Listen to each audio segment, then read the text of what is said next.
ពុកម៉ែបងប្អូនហើយនេះខ្ញុំមកកំសាន្តព្រៃដើម្បីហាត់ប្រាណ1ម៉ោង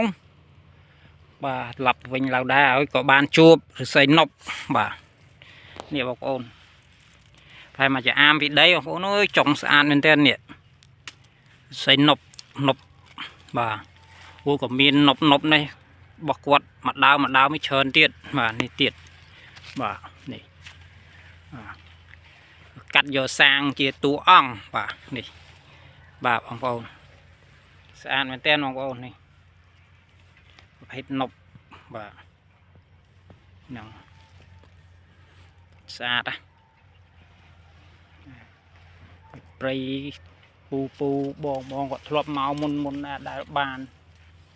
បាទហ្នឹងហើយអរគុណច្រើនពុកម៉ែបងប្អូនបាទ